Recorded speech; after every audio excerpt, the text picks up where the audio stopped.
Agora que já sabemos a história do câncer e da quimioterapia, vamos descobrir como é que ele surge no corpo humano?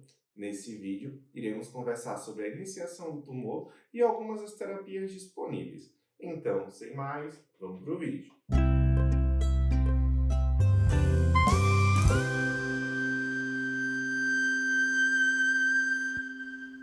Olá, eu sou o Jefferson Santos e esse é o meu episódio número 3, a continuação do vídeo anterior. E nele vamos descobrir como é que surge o câncer. Bem, o câncer, na real, ele surge a partir de uma célula que é uma célula normal do nosso corpo. Uma célula que, quando se transforma, quando ocorre uma mutação, ela pode conseguir evadir os mecanismos regulatórios do nosso organismo. Então, esse processo de formação do tumor, ele é chamado de carcinogênese, ou seja, a origem de formação do câncer. Bom, então a carcinogênese ela é dividida em três etapas que eu vou mostrar aqui ao lado. A gente tem a etapa de iniciação, a etapa de promoção e a etapa de progressão tumoral.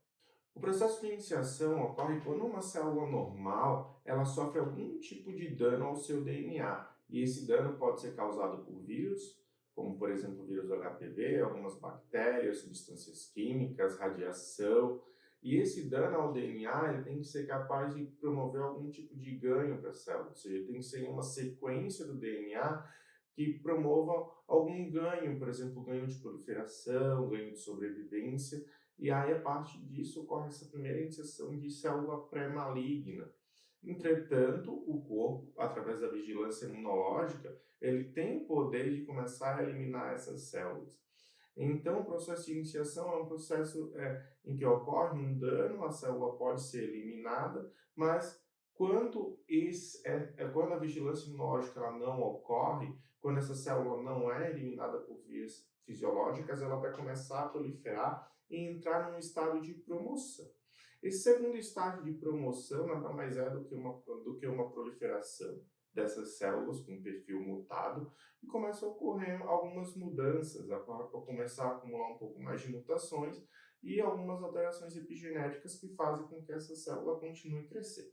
Esse período ele é um período relativamente longo, pode durar até anos de promoção, e durante esse período também a vigilância imunológica pode eliminar essas células e essa lesão pré-neoplásica também. E por fim, o último estágio do processo de carcinogênese, ele é um estágio de progressão. O estágio de progressão, a gente já tem células malignas, células totalmente transformadas, que agora acumulam ainda mais mutações, ainda mais alterações epigenéticas que vão, por exemplo, ativar oncogenes, como também suprimir aqueles supressores de tumor, aquelas proteínas responsáveis por levar a célula à apoptose. Nesse estado, o organismo ele não consegue mais eliminar essas células tumorais por conta própria e é o estado da doença maligna propriamente dita. Além disso, nesse estágio, como já mencionado, as células elas já têm características neoplásicas, ela tem uma proliferação sustentada, imortalidade replicativa, é capaz de evadir aos processos apoptóticos e também aos supressores de crescimento, como também tem grande instabilidade no seu genoma. Além disso, ela também pode desenvolver, essa massa tumoral pode desenvolver um processo chamado de angiogênese, que é um processo no qual ocorre a formação de novos vasos para alimentar esse tumor, para que ele possa crescer ainda mais. Pode aumentar também, inclusive, a invasividade desse tumor. E, consequentemente, a partir da formação desses novos vasos, essas células, como eu vou mostrar aqui nessa figura, elas podem se deslocar do sítio primário onde esse tumor se formou originalmente e entrar na corrente sanguínea, percorrer o corpo e parar em um órgão-alvo, parar em outro órgão. Por exemplo, pacientes com câncer de mama. Câncer de mama, quando ele está em estágios mais avançados, que ocorrem metástases, essas células do tumor de mama eles podem se deslocar e, por exemplo, fazer uma metástase óssea, fazer uma metástase do sistema nervoso central. Ou seja, esses tumores agora, eles são originários daquele tumor primário. Eles têm características apresenta algumas características moleculares desse tumor primário de mama, mesmo estando localizado, por exemplo, no sistema nervoso central ou no tecido ósseo. Bem, então, como vimos até agora, o centro da formação do tumor ele se dá a partir da mutação, da alteração no DNA que faz a seguinte função. Então, vamos conhecer um pouquinho do que é essa mutação, né? Bem, a mutação, ela vai ocorrer naturalmente no nosso organismo, até porque a gente está exposto naturalmente a várias intempéries durante os nossos dias. Entretanto, o corpo é capaz de eliminar células mutadas ou a própria célula é capaz de reparar esses danos. Então, nem todo dano ao DNA ele é capaz de induzir uma mutação e capaz de iniciar um tumor, mas ele é o primeiro passo para o processo de iniciação. Então, o processo de mutação, eu vou trazer aqui um exemplo de 3 processos de mutação. A gente tem a alteração de um único nucleotídeo, por exemplo, foi trocada uma adenina por uma guanina no meio da sequência do DNA. Se essa é a sequência de um gene que vai levar à expressão de uma proteína e ele está, sei lá, essa mutação ali no meio, por exemplo, e aí essa alteração de nucleotídeo faz com que tenha um stop codon ali, ou seja, ao invés da proteína ela ser expressa em sua totalidade, ela vai perder uns 30% da sua proteína. Essa proteína vai ter uma perda de uma função. Então, isso se for um gene supressor tumoral, isso pode levar a algum tipo de ganho a essa célula com relação à sua imortalidade. Então, isso é um exemplo de uma alteração em apenas um nucleotídeo. Além disso, pode ocorrer a deleção ou inserção de alguma sequência no DNA que vai comprometer a expressão gênica, fazendo com que tenha uma expressão deficiente ou a ausência total de uma expressão de uma proteína supressora tumoral, por exemplo, como também pode ocorrer a formação de uma proteína aberrante devido a esse excesso de nucleotídeos que vão gerar uma nova proteína ou uma possível conformação nova de proteína, uma proteína que ela é deficiente em sua função ou que ela ganhou algum tipo de função. Então, a inserção e deleção, ela está nesse sentido de inserir ou deletar sequências ao DNA. Já, por fim, a última que eu vou comentar aqui seria a alteração de número de cópias de um gene, ou seja, quando uma sequência, por exemplo, uma sequência de uma proteína relacionada a crescimento celular, e aí existem diversas cópias dessa sequência, e com isso vai ocorrer uma amplificação da expressão dessa proteína, e consequentemente essa célula vai ganhar uma atividade maior de proliferação celular e vai se proliferar de forma mais rápida. Então, esse é outro tipo de mutação, é a alteração no número de cópias de um determinado gene, e isso dá esse ganho de função às células. Além dessas alterações mutacionais, né, de alteração do DNA para ganho e perdas de função, para iniciação tumoral, promoção e progressão do tumor, a gente ainda também tem as alterações epigenéticas. Essas alterações epigenéticas são responsáveis pela alteração da expressão dessas proteínas. Como eu vou mostrar aqui nessa figura? O processo de acetilação, metilação de histonas, processo de metilação do DNA, eles são essenciais para o controle da expressão gênica. Eles podem tanto silenciar um gene específico, por exemplo, um gene de proteína de reparo, como eles também podem deixar o DNA disponível para que ele possa amplificar a expressão de alguns genes, alguns oncogenes.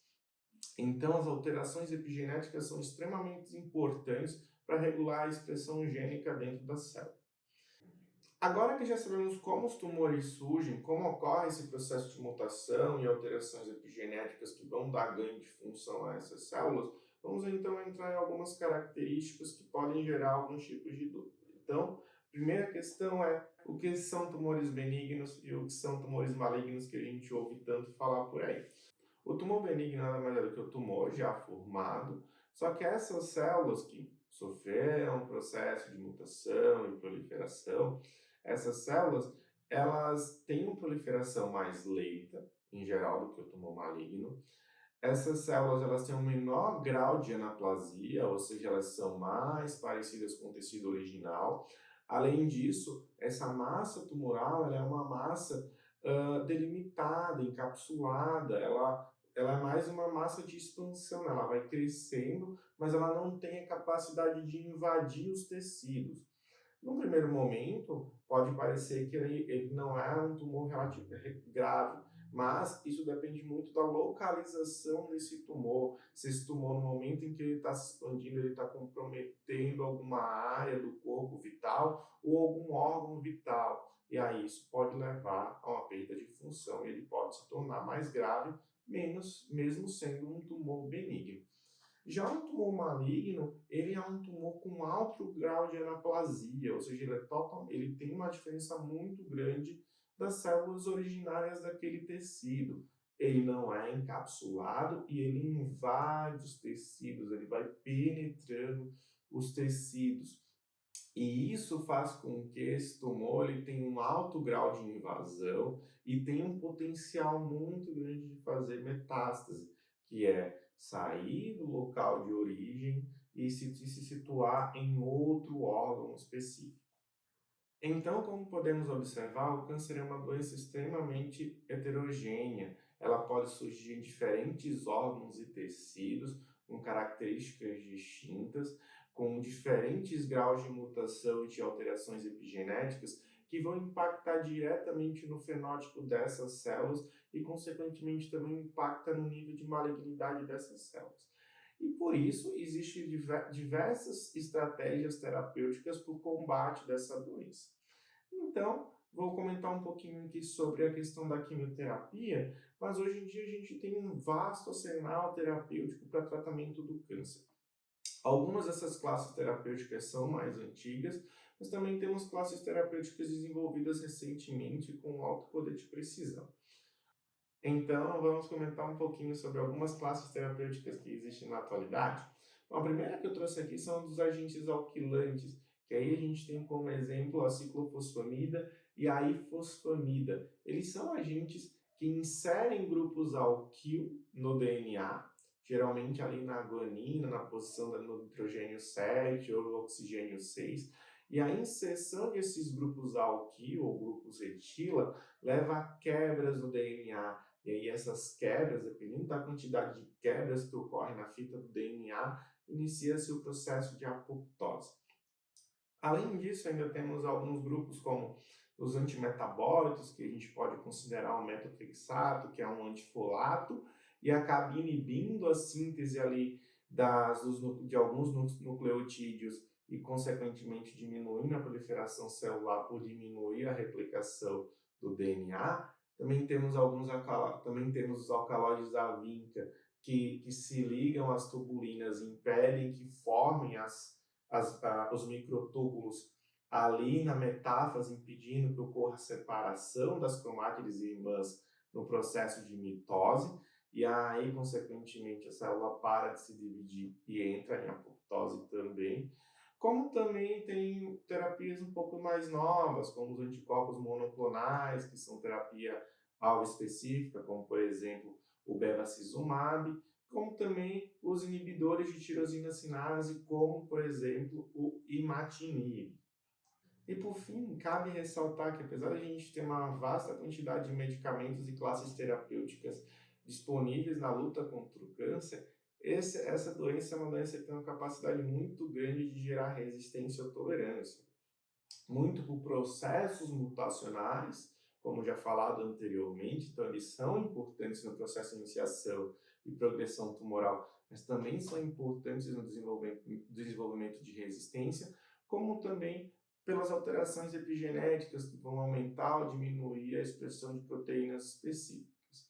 Então, alguns desses processos de resistência podem incluir, por exemplo, aumento da expressão do gene de resistência a múltiplos fármacos, o MRD, como, por exemplo, aumento da expressão de glicoproteína P, que tem a capacidade de expulsar o fármaco de dentro das células. Pode ocorrer, por exemplo, uma amplificação do receptor-alvo daquele quimioterápico, daquele fármaco que vai atuar contra o câncer, ou seja, esse tumor está expressando uma quantidade X daquele receptor, e aí ocorre uma amplificação desse receptor e agora ele começa a produzir uma quantidade 3x, 4x, 5x. Aí esse fármaco ele não vai conseguir desenvolver o seu perfil terapêutico de uma forma eficiente. O que também pode ocorrer é uma alteração do sítio de ligação para esse receptor, e aí com isso o fármaco não consegue se ligar no receptor e, consequentemente, ele não consegue fazer esse seu efeito terapêutico.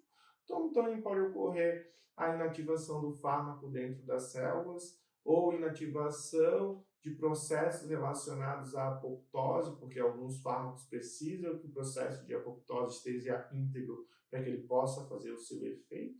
Aí também a inativação desses processos acaba reduzindo a eficácia do fármaco.